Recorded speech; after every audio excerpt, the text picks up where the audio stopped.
He had everything. That was the first thing people said about Adrian Cole. Not he worked hard or he was kind, but simply he had everything. Wealth that seemed to multiply overnight, a mansion that overlooked the city like a throne above ants, luxury cars that whispered power, and a name that opened doors before he even touched the handle. And yet, what fascinated people most about Adrian wasn't his success. It was his arrogance. He wore it like a second skin, smooth, polished, and impossible to ignore. In interviews, he laughed at the idea of luck. In conversations, he dismissed humility as weakness. And when the topic of God came up, he didn't just disagree. He mocked. Not quietly, not cautiously, but boldly, publicly, and with a confidence that made even his admirers uneasy. "If there's a God," he once said during a live broadcast, leaning back in his chair with a smirk, "then he clearly favors me. Or maybe he just doesn't exist at all." The audience laughed. The host forced a chuckle. The clip went viral, and Adrian loved every second of it. He grew up with very little, something he rarely talked about unless it served his narrative. A broken home, a father who disappeared, a mother who worked herself into exhaustion just to keep the lights on. Back then, he had prayed, desperately, for food, for help, for something, anything to change. But nothing came. At least, that's what he believed. So he made a decision early in life. If God wasn't going to help him, he would help himself. And he did. Through relentless ambition, sharp instincts, and a willingness to do whatever it took, Adrian climbed his way to the top. And once he got there, he looked down, not just on people, but on the very idea of faith itself. "You pray," he told a group of young entrepreneurs during a seminar, pacing across the stage in an expensive suit. "I plan. You wait. I act. That's the difference." The room erupted in applause. But there were always a few who didn't clap. People who watched him, not with admiration, but with a quiet concern they couldn't quite explain. One of those people was Daniel. Daniel wasn't rich. He wasn't famous. He worked as a maintenance supervisor in one of Adrian's office buildings. A quiet man in his 40s with calm eyes and a steady voice. He didn't speak much, but when he did, people listened. Adrian barely noticed him at first. To Adrian, Daniel was just another employee, invisible, replaceable. Until one afternoon, the elevator in the main office building malfunctioned, and Adrian was forced to use the service lift. He hated inconveniences. They irritated him in ways that seemed almost personal. When the lift jerked to a stop between floors, Adrian cursed under his breath. "Unbelievable," he muttered, pressing the emergency button repeatedly. "This is why you don't trust outdated systems." A voice came through the intercom. "Sir, stay calm. We're working on it." Adrian rolled his eyes. "Just fix it." Minutes passed, longer than he liked. Then the doors pried open slightly, and a man appeared, calm, composed, as if nothing about the situation was unusual.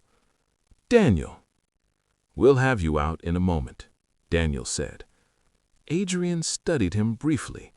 There was something different about him, not his clothes or his position, but his demeanor. He wasn't rushed. He wasn't flustered. He was peaceful. "You people need to upgrade these systems. This wouldn't happen if things were run properly." Daniel nodded slightly. "Sometimes things happen that remind us we're not in control." Adrian scoffed. "I'm always in control." Daniel met his gaze, not challenging, not defensive, just steady. "Are you?" he asked quietly. Something about the question lingered longer than it should have. Adrian didn't respond. He simply stepped out of the lift once it opened fully and walked away.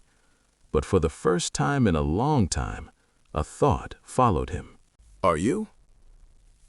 He shook it off. That night, Adrian hosted a party at his mansion, one of his many extravagant gatherings where the elite came to be seen. Music pulsed through the halls, laughter echoed across marble floors, and champagne flowed like water. At the center of it all stood Adrian, smiling, confident, untouchable. At some point in the night, someone brought up religion. It always happened eventually. "Adrian," a guest said, grinning, "you've got to tell them what you said on that show, about God." The group leaned in. Adrian raised an eyebrow, amused. "You mean the truth? Go on." He lifted his glass. "If there's a God," he said loudly, ensuring everyone could hear, "then let him stop me. Let him take everything I have. Let him prove he exists." A few people laughed nervously. Others looked uncomfortable. But Adrian continued, his voice sharper now. "I built this. Not some invisible force, not some ancient story. Me." The room fell quieter than he expected. Not silent, but not celebratory either. For a brief moment, something shifted, but Adrian didn't notice. Or maybe he chose not to. The days that followed were normal. At first, business deals continued. Profits rose. His name appeared in headlines, admired by some, criticized by others. But criticism only fueled him. Then came the first crack. It was small. A deal that fell through unexpectedly. Not unusual, but the way it happened was strange. The partner withdrew at the last minute without explanation. Adrian brushed it off. "Find another," he told his team. They did. But that one fell through too. And then another. Within weeks, what had once been a steady stream of success became unpredictable. Still, Adrian remained confident. "Temporary setbacks," he said. But deep down, something felt off. Then came the accident. It was late at night. Adrian was driving back from a meeting, his mind occupied with numbers and strategies. The road was clear, the city lights stretching endlessly ahead. And then, a sudden blur, a deafening crash. Darkness. When Adrian opened his eyes, everything was different. The hospital room was quiet, sterile and suffocating in its stillness. Machines beeped softly around him, their rhythm steady and indifferent. He tried to move. Pain shot through his body. "What?" His voice was weak, unfamiliar. A nurse appeared, her expression gentle but serious. "You're awake." "What happened?" "You were in an accident. You're lucky to be alive." Lucky. The word echoed strangely in his mind. Days turned into weeks. Adrian remained in the hospital longer than he ever imagined. His injuries were severe, but not just physically. Something inside him had shifted. Visitors came, business associates, acquaintances, but their conversations felt shallow, distant. They spoke of markets and opportunities, but Adrian found himself uninterested. For the first time in his life, he had nothing to control, nothing to manage, nothing to prove. Just silence.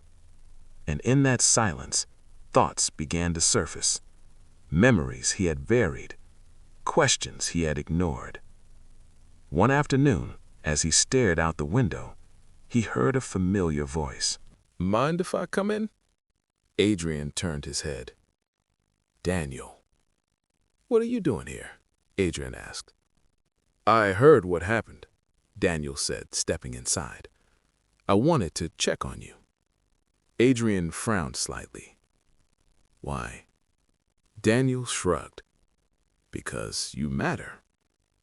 The simplicity of the answer caught Adrian off guard.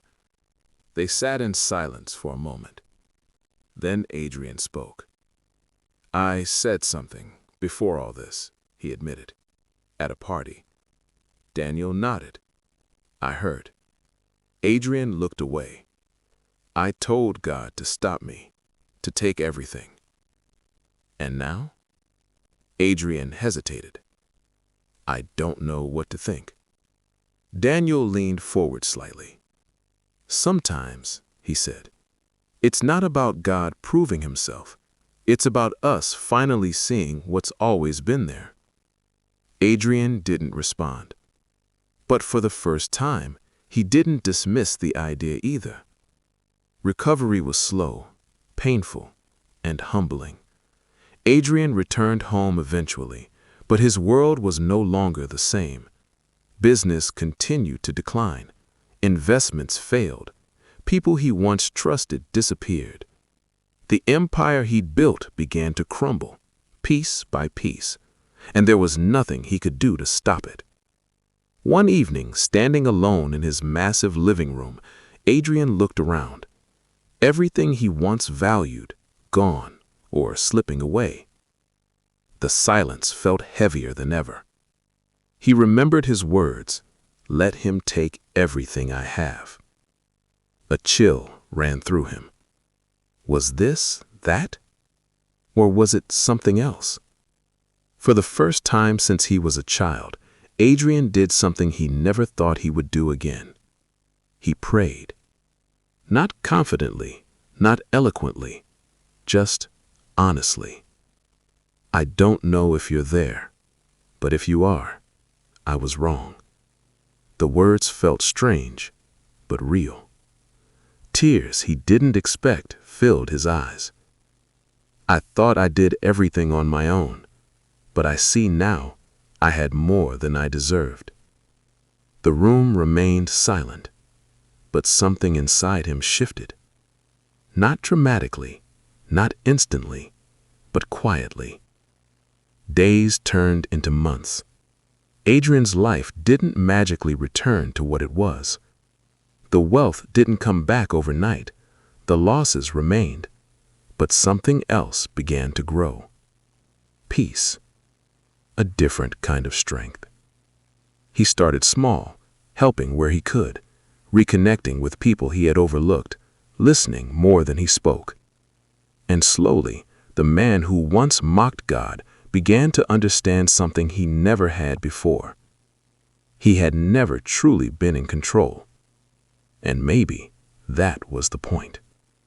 Years later, Adrian was no longer the man people once knew. Not richer, not more powerful, but wiser. And when people asked him about his past, about the success, the arrogance, the fall, he didn't boast. He simply said, I had everything until I realized I had nothing.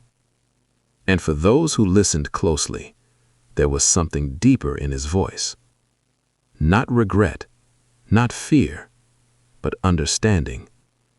Because what happened next didn't just shock everyone, it changed him.